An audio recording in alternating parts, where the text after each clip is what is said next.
Picture this.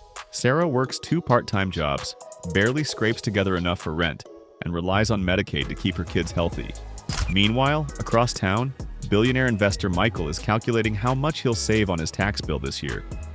By the end of 2025, one of them could be $12,000 richer, while the other might lose $1,600 and their health insurance.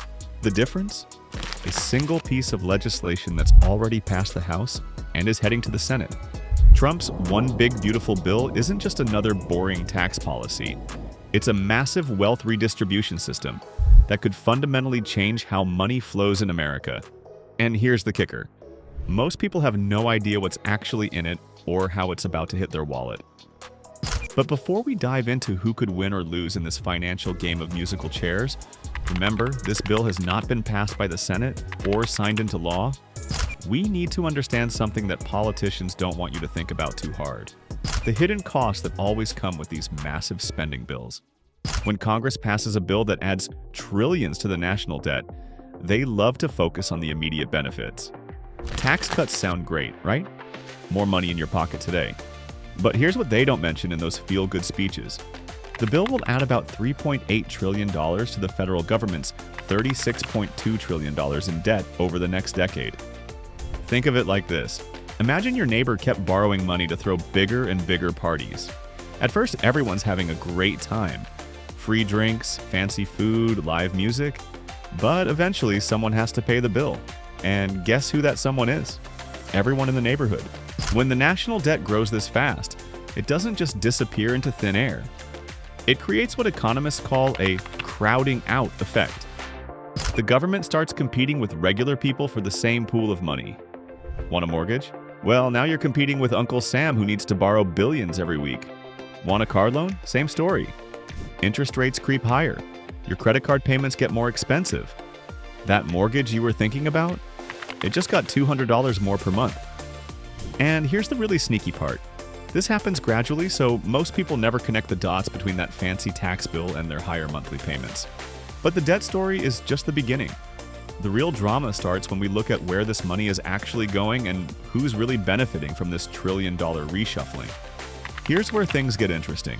The richest 0.1% of taxpayers, those with incomes over $3.5 million a year, would receive an average annual tax cut of $314,000.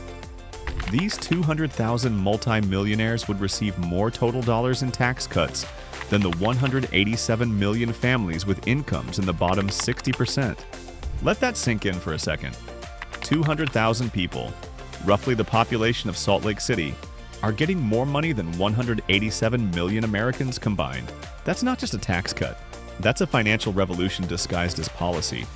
But how does this actually work in practice? Let's meet the Johnson family. They make $75,000 a year, have 2 kids, and live in suburban Ohio. Under this bill, they might see an extra $800 in their pocket annually thanks to the extended child tax credit and some minor tax adjustments. That's real money, enough for a small vacation or to fix the transmission in their Honda. Now, let's meet Robert, who owns a chain of luxury hotels. His company's tax rate dropped significantly, and he personally benefits from changes to the state and local taxes or SALT deduction cap. Right now, you can only deduct up to $10,000 in state and local taxes, like income and property taxes, on your federal tax return. That's been the rule since 2018. In Trump's new tax plan, the House version would raise that cap to $40,000, with phase-outs for richer households, meaning someone can deduct more than before, while the Senate version wants to keep the cap at $10,000 for now. Under the proposed legislation, Robert's annual savings could be $180,000. In other words, Robert saves more in taxes every 2 days than the Johnson family makes in an entire year. The bill's supporters argue this creates jobs and economic growth, which technically it does. But here's what the economic models don't tell you. When you give a middle-class family $800, they spend it immediately on groceries, car repairs, and school supplies. When you give a millionaire $180,000, most of it goes into investments, offshore accounts, or assets that regular people can't access. This creates what economists call a velocity of money problem. Money moving slower through the economy when it concentrates at the top. And that leads us to something even more concerning than who gets the money. While the headlines focus on tax cuts, the real story is buried in the spending side of the equation. But before we get into that, we have to understand which agency evaluates these proposals. The CBO, which stands for the Congressional Budget Office, is a nonpartisan government agency that gives Congress independent analysis on the costs and impacts of laws they're thinking about passing. Think of the CBO as the referee for government spending. It doesn't take sides. Its job is to estimate how much money new laws will cost or save, and how they might affect things like the national debt, the economy, or people's taxes. Now back to the proposed bill. The CBO estimates that other provisions would cut nearly $1 trillion in federal support for Medicaid and food stamps over that period, with 10.9 million more people without health insurance in 2034 as the result of the House-passed legislation. Let's break this down with a real example. Mary is a single mom in Texas who works as a part-time cashier. She makes just enough to disqualify for some benefits, but not enough to afford private health insurance. Medicaid covers her and her 7-year-old son, David. Under the current system, if David breaks his arm playing soccer, Mary takes him to the emergency room without thinking twice. The bill gets handled by Medicaid. Under the new rules, Mary might find herself facing a choice: pay rent or pay for David's medical care. The bill introduces stricter work requirements and cost-sharing mandates. Sounds reasonable in theory. People should work for their benefits, right? But here's the catch. Many Medicaid recipients already work. They're the cashiers, food service workers, and part-time employees who keep our economy running but don't get health benefits from their employers. The CBO also projects that 3 million fewer people each month would have SNAP benefits. That's 3 million people who might have to choose between paying for groceries and paying for gas to get to work. For families already living paycheck to paycheck, these aren't just budget adjustments, they're life-altering changes. But here's where it gets really complicated. Some of these cuts might actually create the opposite of their intended effect. One of the bill's stated goals is to get more people working by reducing government dependence. It sounds logical. Cut benefits, people find jobs, everyone wins. But real-world economics is messier than political talking points. Take Jennifer, a single mom with 2 young kids. She currently receives childcare assistance that allows her to work as a medical assistant. If that assistance gets cut, she faces a brutal calculation. Her job pays $15 an hour, but childcare costs $12 an hour per child. Working literally costs her money. So Jennifer might quit her job to stay home with her kids. Now, instead of contributing to the economy and paying taxes, she's completely dependent on whatever benefits remain.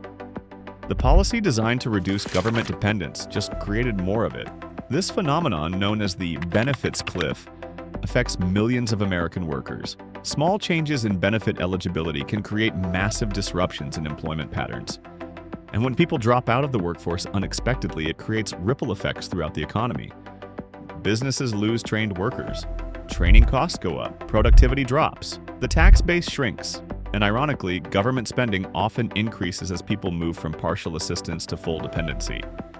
But the employment effects are just one piece of a much larger economic puzzle that most people never see coming. Remember that $3.8 trillion in new debt we talked about earlier? Here's where it gets personal. When the government borrows massive amounts of money, it doesn't just magically appear, it has to come from somewhere. And that somewhere is the same pool of money you use for mortgages, car loans, and business investments. Think of the credit market like a giant auction. Every day, millions of borrowers compete for available funds. When the government shows up needing to borrow billions, it's like a billionaire crashing a regular auction. They can outbid everyone else, which drives up the price for everyone. That price is the interest rate. And here's the sneaky part. Even small increases in interest rates create massive changes in your monthly payments. If mortgage rates go from 6% to 7%, just 1 percentage point, the monthly payment on a $400,000 home jumps by about $240. Over 30 years, that's an extra $86,000. For someone like Dennis, a construction worker in Arizona looking to buy his first home, this could be the difference between home ownership and renting forever. The tax savings he gets from the bill might put an extra $50 a month in his pocket, but the higher interest rates could cost him $240 a month. That's not a tax cut. That's a tax increase disguised as savings, and mortgages are just the beginning. Credit card rates, auto loans, business loans, everything gets more expensive when the government crowds out private borrowers. The Federal Reserve tries to manage this, but they're fighting against basic supply and demand. But there's an even more insidious way this debt affects your daily life that most people never think about. Politicians love to argue about whether spending causes inflation, but here's what's not up for debate. When the government pumps trillions of dollars into an economy that's already running hot, something has to give. Inflation isn't just about gas prices and grocery bills, though those certainly matter. It's about the slow erosion of your purchasing power. That $1,000 in your savings account buys less stuff this year than it did last year. Your salary, even if it goes up, doesn't keep pace with the cost of everything else. For retired folks like Bob and Linda, who live on a fixed pension, this is devastating. They planned their retirement based on 2020 prices. Now, their carefully calculated budget doesn't cover basic expenses. The tax breaks in the bill might help them a little, but inflation eats away at their savings faster than any tax cut can replace it. Young people get hit differently, but just as hard. Emma, a recent college graduate, finds that her entry-level salary doesn't go as far as it did for her older siblings. Rent takes up 40% of her income instead of 30%. Student loan payments feel heavier. The career ladder she expected to climb looks more like a treadmill. The cruel irony is that inflation often helps the wealthy while hurting everyone else. If you own real estate, stocks, and other assets, inflation increases their value. If you're living paycheck to paycheck, inflation just means your paycheck doesn't stretch as far. But inflation is a slow burn. The immediate effects of this bill are much more dramatic, especially for specific groups of people. CBO analysis suggests that altogether 16 million people could become uninsured over a decade, the same number who were at risk of losing their insurance when Republicans attempted to repeal the Affordable Care Act in 2017. To understand what this means in human terms, let's talk about the Anderson family. Tom works construction, Lisa works part-time at a daycare, and they have 3 kids. They make just enough to disqualify for Medicaid, but not enough to afford employer health insurance. The ACA subsidies help them buy a basic plan that covers emergencies and routine care. Under the new rules, those subsidies get scaled back. The Anderson family faces a choice: pay $800 a month for health insurance, money they don't have, or go without coverage and hope nothing bad happens. If they choose to go uninsured and one of their kids needs emergency surgery, they're looking at bills that could easily top $50,000. That's not just a financial crisis. It's a life-altering event that could force them into bankruptcy. Multiply the Anderson family by millions, and you start to see the scope of the problem. Emergency rooms already strained get flooded with uninsured patients. Hospitals have to raise prices to cover the cost of uncompensated care. Insurance premiums go up for everyone else to spread the risk. It's a classic economic death spiral. As healthy people drop out of the insurance system, the remaining pool gets sicker and more expensive. Premiums rise, more people drop out, and the cycle continues. But the healthcare effects are just one part of a broader pattern that affects almost every aspect of daily life. Buried in the spending cuts are significant reductions to federal education programs. This might not sound dramatic. Education is mostly handled by states and local districts, right? But federal funding often provides the margin that makes or breaks programs, especially in low-income areas. Take the Wilson Elementary School in rural Kentucky. Federal Title I funding helps pay for reading specialists, after-school programs, and technology upgrades. When that funding gets cut, the school faces tough choices: larger class sizes, fewer resources, or higher local taxes to make up the difference. For families like the Millers, whose property taxes are already stretching them thin, additional school levies, another word for taxes, could be the final straw. They might have to choose between supporting their kids' education and keeping their house. But it's not just K-12 education. Pell Grant funding and federal student aid programs also face cuts. College students like Marcus, who works 2 jobs to afford state university tuition, suddenly find themselves with larger loan payments and fewer grant opportunities. The career he's studying for, social work, requires a degree but doesn't pay enough to justify massive student debt. Marcus faces a generational choice: abandon his career goals or take on debt that could follow him for decades. These individual decisions, multiplied across millions of students, reshape entire industries and career paths. The ripple effects reach far beyond education, touching everything from healthcare to technology innovation. While large corporations benefit from significant tax breaks in the bill, small businesses face a more complicated picture. The bill extends some beneficial provisions from the 2017 tax law, which helps Main Street businesses compete with larger corporations. A family restaurant might save $5,000 annually, which could mean the difference between hiring another worker or staying afloat during slow months. But small businesses also depend heavily on the social safety net, though they rarely think about it in those terms. Restaurant owner Mike relies on Medicaid to keep his kitchen staff healthy and productive. When workers have access to healthcare, they miss fewer shifts and stay employed longer. If Medicaid cuts force his employees to choose between working and maintaining health coverage, Mike faces higher turnover, increased training costs, and potentially having to offer expensive private insurance to attract workers. Similarly, many small business owners rely on programs like SNAP to supplement low wages during startup phases. When these programs get cut, labor markets tighten and wage pressures increase. Mike might save $5,000 in taxes but face $8,000 in higher labor costs.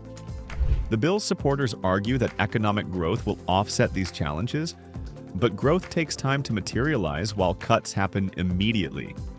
Small businesses, which employ nearly half of American workers, find themselves caught between policy promises and economic reality.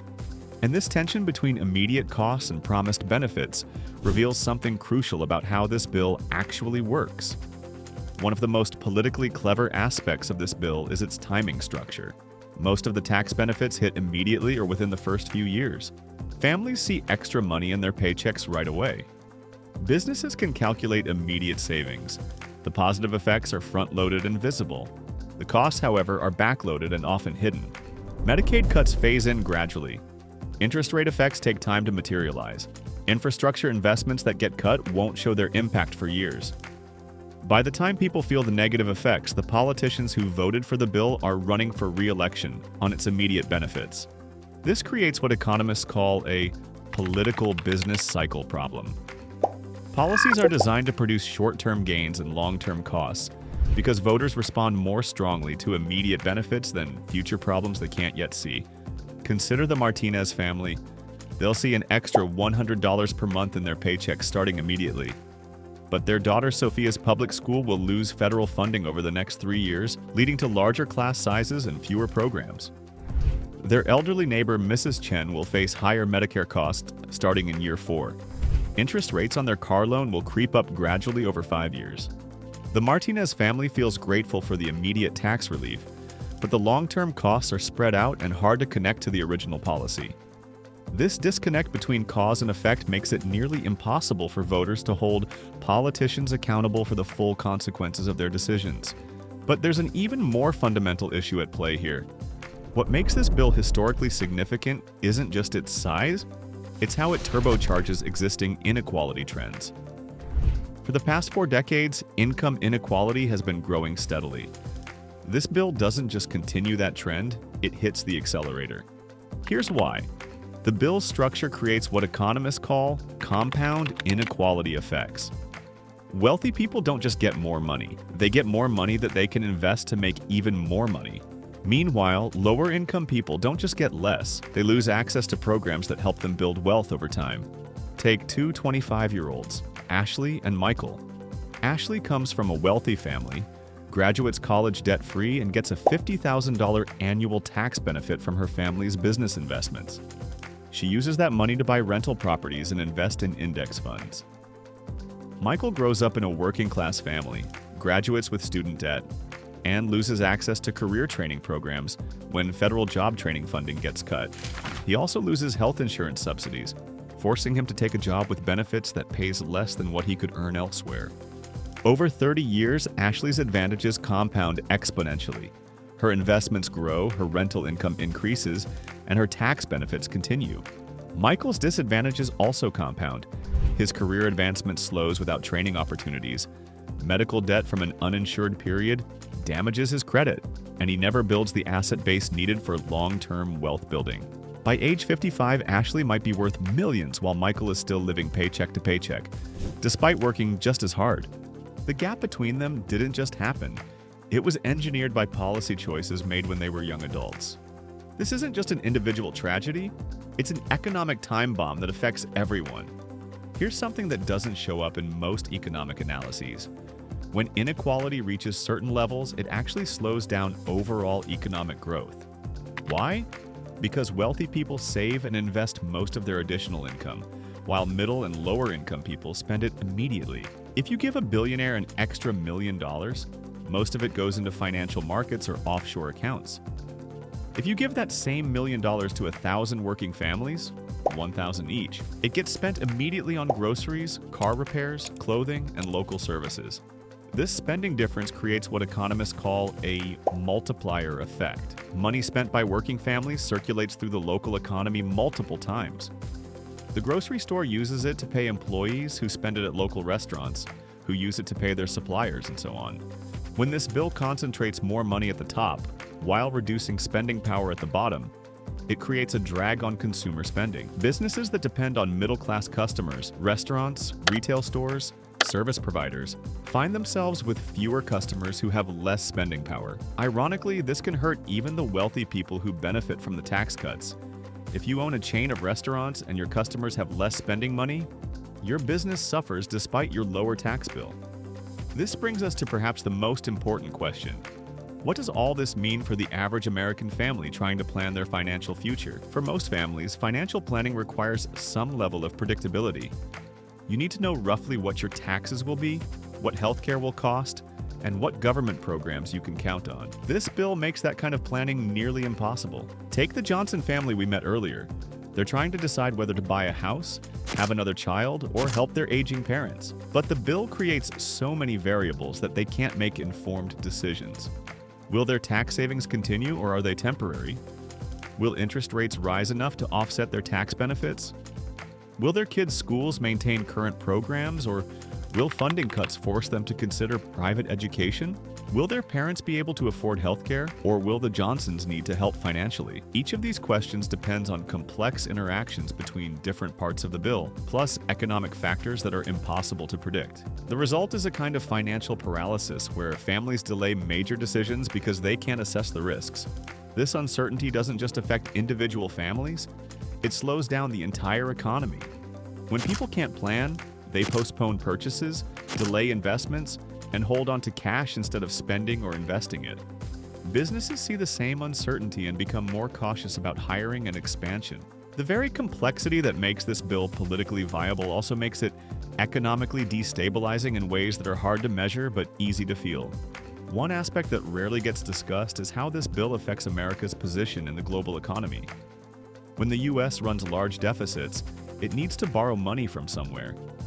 Increasingly, that somewhere is foreign investors, including foreign governments. This creates subtle but important changes in economic power relationships. Countries that hold large amounts of U.S. debt gain influence over American economic policy.